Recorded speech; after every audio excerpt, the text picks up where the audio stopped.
Hello, everybody. Welcome back to yet another episode of Orange Juice, news and notes from around the world of Insoles. I am your co-host today, Owen, and back with us, we have our co-host, Mallory. What up, Mel? Hello.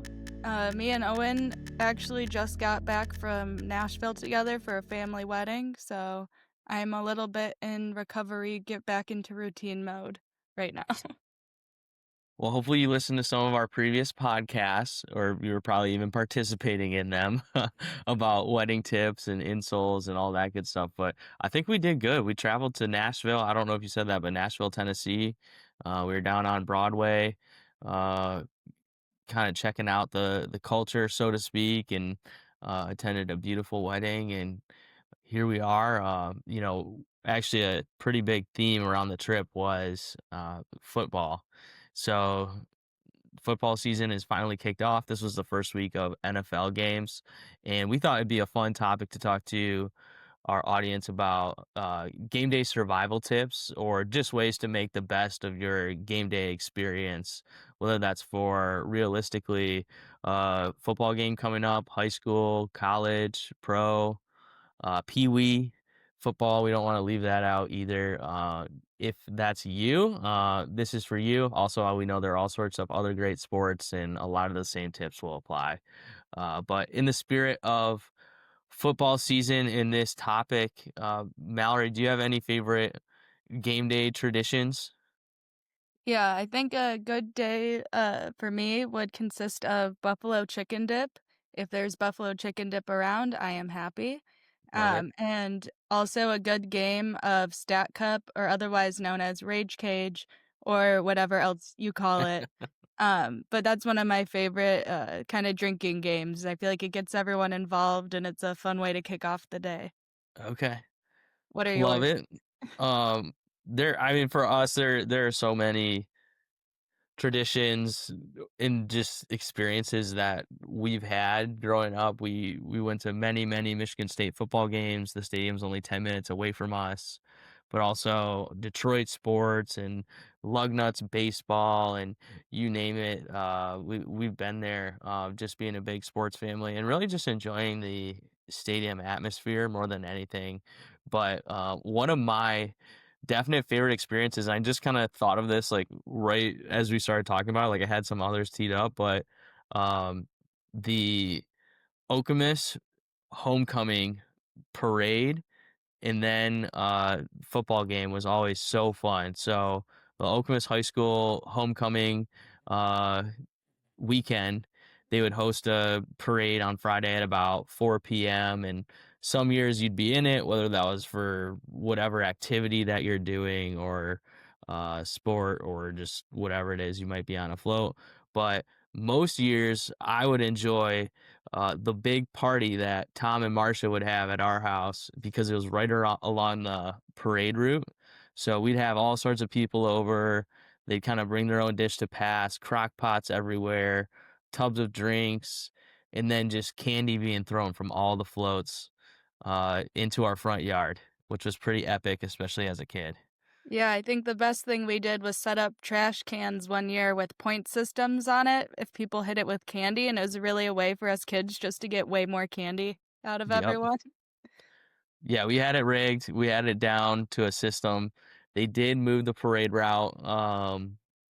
Some year. When was that, Mallory? Do you remember? Not I that it think I was matters. in high school. Yeah, I kind of did too. Yeah. So they did move the parade route, and it's no longer going past. But when it did, that was absolutely electric. And then you'd go to the homecoming game, and if you were like a kid or whatever, you'd always just kind of go and hang out in the field and like play games or like talk to people and not actually watch the game at all. Or if you actually had interest, you'd go and cheer on the Chieftains, now the Okemos Wolves. So, and then I participated in several of the homecoming games myself, being a player, and it was always fun. And um, it was cool just seeing the larger crowds than normal on those days. So, what else, Mal? Any other favorites? I feel like one we have to mention, at least for me, is so well, I can't speak for Mallory. I'm a big Michigan State football fan. Tom and Marcia are, despite them attending Indiana University. Really, it's more about supporting the community that they've grown up and lived in for, I'm not going to say how many years now, but they always host, I say always, most always host a tailgate right there in the main lot of Spartan Stadium. So you'll get all sorts of folks through there. But again, good food and drinks, little kids playing football. Don't park your car too close in there if you don't want to get maybe pegged by a football or two that's being thrown around. I know that back in the day that's happened to us, but those are always great. So in the spirit of those, it ends up being a very long day if you do it right, so to speak. So let's say it's a noon kickoff. You're probably going to want to get to the stadium around 9 a.m. with some breakfast burritos and Bloody Marys, and then have a good time until noon, and then you're going to be at the game from 12 to 3, probably doing a variety of standing up and down and whatnot. And then after the game, you're going to have to walk back to your car or maybe even do a little more tailgating out front. So really, you're going to be on your feet, kind of away from home and home base, so to speak. So some planning is a really good idea. So Mallory kind of alluded to right off the bat, just fueling up with like maybe some buffalo chicken dip, so to speak, or just your favorite tailgate foods, and making sure that you kind of start the day on a full stomach, especially if you're going to be participating in those drinking games like Mallory was mentioning, or enjoying your favorite fall beverage. Yeah, between growing up around MSU tailgates and then going to Indiana, I'm very used to a Big Ten game day. And yeah, I feel like fueling up is so essential. There were a few games where maybe I didn't enough and we didn't quite make it into the game because of it. So it's definitely good. And then also because of I know there's all kinds of tailgate food and it's not necessarily the healthiest, but it's still important to kind of try to get some balance in there, maybe snack on the veggie tray a bit too, get some protein in, because that will just have you feeling your best all day. You don't have to eat the best, but just try to hit those like couple things to make sure you stay full and stay ready for the day. I think You can be. know what else, Mallory, that I was thinking about was a lot of the stadiums are getting pretty good food options in there as well.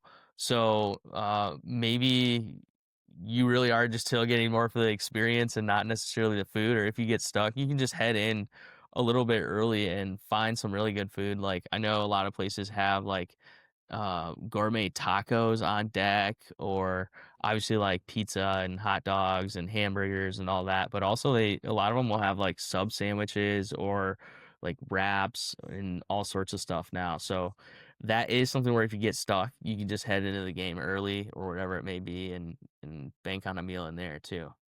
Yeah, I'm such a foodie. The professional stadiums come up with some like really crazy foods. And so whenever I go to a professional game, I like to look up online like what cool food items they have and like where you can get it. And I will hunt around that stadium to go find it too. It's really, yeah, they have some really cool stuff nowadays, especially yeah, at the big stadiums. So Uh, Ford Field, where the Detroit Lions play, I don't know the whole meal, but they have like get the Jameer Gibbs meal, which is their star running back, and his nickname is Sonic, and the other running back is Knuckles. So they have like get the Jameer Gibbs Sonic meal, and it's like a burger, and I forget like some sort of drink, but then it comes with I thought it was really cool, like Sonic gold onion rings. I mean, of course, it's just onion rings, but it's like supposed to be the Sonic rings. But it's like, that is really fun to eat something like that or experience something like that in the stadium too. And then when he scores a touchdown, you're like, this is incredible. Like this this is just a top all-time experience. How can you beat that? my favorite this summer were the dill pickles tater tots at the Cubs stadium. Those were really Ooh. good. But another tip for you, kind of going hand in hand with fueling up, is making sure you're staying hydrated. And that's not just, it's 3 o'clock and now I need to probably have a water whistle. But, really making sure when you wake up, have some water before you get out there, staying hydrated while you're tailgating, while you're at the game. And also when you get home that night, chug some more water, aka just hydrate all day. Don't wait till it's too late because you will probably not feel great by that time. And also, if you're going to be drinking a lot or sweating a lot, especially in these earlier games when it's hot out, maybe consider some electrolytes as well to keep you extra hydrated. We can lose a lot of sodium when we sweat. We are gaining some back with all that tailgate food, but just making sure we have that balance and stay hydrated can really help save you on game day.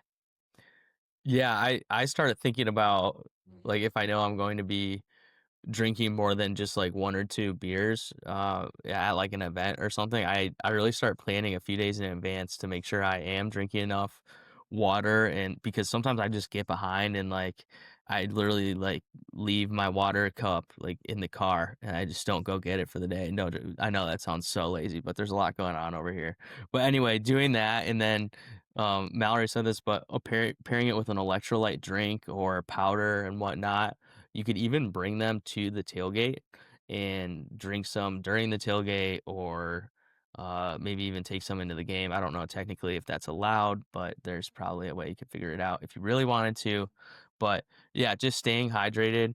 It's not only going to make you feel better, when you're drinking and out in the hot weather, but also just properly fueling your body generally when you're going to be standing on your feet for a long time and uh naturally exerting some pretty good effort and probably taking a lot of steps in a given day. But speaking of the warmer weather, another tip we just wanted to really make sure to highlight was making sure you have some sort of sun protection. So it doesn't take much just to think ahead a little bit about like, hey, for my face, what am I doing? Am I going to throw on a hat? Or do I have sunglasses to at least protect my eyes? But also just putting on sunscreen in advance or even bringing it to the tailgate or in your car and just applying it throughout the day really goes a long way. Sometimes you don't think about it and you're like, man, it's so hot out, but you're just having a good time and chatting and whatnot. But then all of a sudden you just got roasted and you can't even enjoy the game because you're, sunburned and whatnot. So, I think I've been pretty fortunate, Mallory, at sporting events, as far as sunburns go. Actually, as I say that, like 2 years ago, I was at a Tigers game and I definitely got sunburned. So, never mind. This is a really good tip. Yeah, I feel like I always get a weird burn, like that one edge of your shoulders, like out in the Oh sun, or yeah. like something like that always happens, or like my ankle, like it's just always something weird. And then also like I try to wear a hat because I feel like my scalp burns a lot of the time at those games when you're sitting out all day. I completely forget like to cover that up, and then I have just like a horrible burn just on my scalp. So I definitely pay attention to that. I should be better as a redhead, though. I will admit I am not the best at wearing sunscreen, and I am working on it. Come on, Mallory. You should know better. Yeah. Um, Another thing to keep in mind, again, with just the weather, is making sure we're dressing for it. We love the cute outfits. It's really fun to dress up and like wear all the like merch and stuff for your team. However, it's not fun when you're freezing cold or you're like burning up and really hot. We gotta make sure we're dressed for the weather. So layering clothes can be really beneficial. I know you don't want to bring the jacket, but just bring it in case. You'll be happy later. Same with things like sunglasses and that kind of thing. Or if, rain jacket, if there's even a chance of rain, I would rather have a rain jacket or an umbrella or a poncho or something than get caught out there in the rain because it is not fun to now be soaking wet and kind of stuck out tailgating, or you don't have easy shelter all the time when you're out running around on game day, running around your town. So yeah, just pay attention, check the weather forecast before you go. I'm definitely guilty of not bringing a raincoat because for whatever reason, I'd just look at the weather and just totally take the optimistic side of the forecast. Be like, yeah, we'll be good. And then I just sit there and get soaked. And I'm like, this is terrible. I wish I brought my coat. I feel like there's at least like 5+ times that I can think of that I've done that. And then I know Mallory mentioned layering, but sometimes I guess it depends where you're at, but especially if you're in the Midwest, like truly layering all over because you're going to be sitting and standing quite a bit, especially at the game. So you're not going to be moving and producing that natural body heat. So even more than one pair of socks would be a great idea. make sure you have the right footwear to accommodate that. Side note, but also like long johns, especially wool long johns, ones that will really trap the heat, but then also breathe if it is ending up to be a warmer day or you are moving. And then also a base layer or several base layers on uh, your top. So again, we recommend typically like a merino wool, again, just because it kind of has that dual capability of kind of breathing when it needs to, but absolutely trapping the heat when it does get to be cold. And then on top of that, you're really, especially on colder days, I guess that's what I'm really highlighting at this point.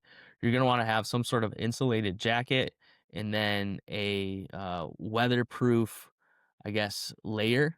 So whether that's a wind resistant or probably even water resistant jacket, that helps, especially if it is a rainy day or it's snowing and just the elements are a factor. Typically, wind is a factor on those days as well.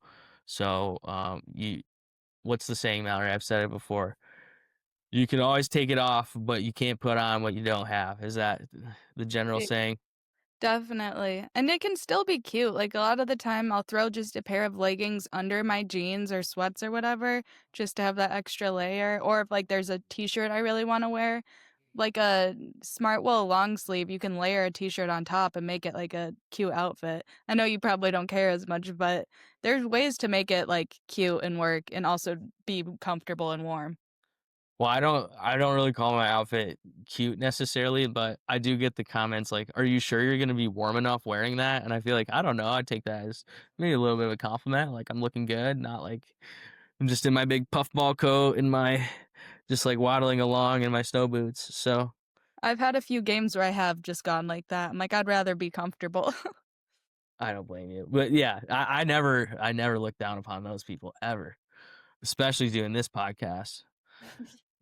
Um, being orange insoles, we do need to talk about our footwear and the possibility of putting in insoles to your footwear as well. So, like we said, you're going to be walking, standing. It's a very long day, potentially 7 to 10 hours, depending on how you do the day. I mean, some people are quick in, quick out, but a lot of people really like to make the most and make it a full experience. So, when you do that, you do not necessarily want to pick out just the cutest shoes, cough Mallory, just because you're using that terminology. Not that you always do that, or whatever matches your outfit the best.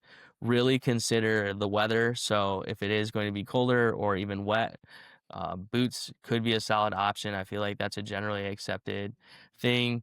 Um, or you could always go for like the athletic casual footwear as well.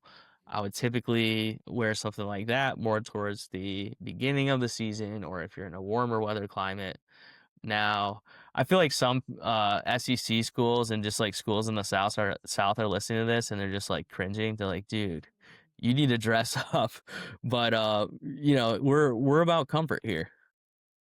And you can still throw an insole in those dress shoes. So, Very good point. So, a quick breakdown for our listeners as far as what insoles we'd recommend for your game day outfit. So, let's say your first day of the or first game of the year, uh, athletic casual gear with your favorite athletic shoes. We would recommend the Orange Sport insole. Great for those shoes because it has a thin athletic profile, but also a reinforced arch just to give you some extra support as your feet start to get tired throughout the day. So that would be the Orange Sport insole for your first game of the year athletic casual. Your middle of the year game, or we'll call this our SEC game, where you're kind of dressing up a little bit and looking nice and whatnot, and you have some like dress or dress casual footwear. If you're, I mean, to be honest, if you're a girl, you're probably going to want to use the orange light insoles, which will fit into heels, boots, just about any casual footwear. And then if you're a guy, if they're super tight fitting, which probably most guys aren't wearing those to the football games, the orange light would be good. But if you're just wearing like your general casual shoes or boots or dress shoes, the orange 3/4 length insole typically is a great option as it has more support for really that all day use. And then finally, if you have your classic boots, whether that's rain boots or winter boots or casual boots, most all of them will have a removable liner. And assuming that yours have a removable liner, we'd recommend our best-selling orange full-length insoles. So that's kind of the quick rundown of which one works best for which. Now, what I will say is you can always mix and match insoles. So there's kind of our general guidelines, but we get feedback all the time on, hey, these work best for me and these shoes and whatnot. So I was talking to Mallory, and she was wearing, or she mentioned that she has like some casual Adidas shoes and whatnot that she wears. So Mallory, if you're throwing on your casual Adidas shoes for your game day, what insoles are you putting in them? I keep the light in there, and there's like the Adidas Gazelle that are kind of viral right now. And there's like a bunch of similar, like very thin, athletic looking but cute like sneakers around right now. Forget the other brand, the one that starts with a V that's super popular. But I feel like all of those just throw an orange in. I feel like you think they're gonna be supportive because they look like tennis shoes, but I might as well be barefoot. They're so thin and low profile that I really need an insole to survive.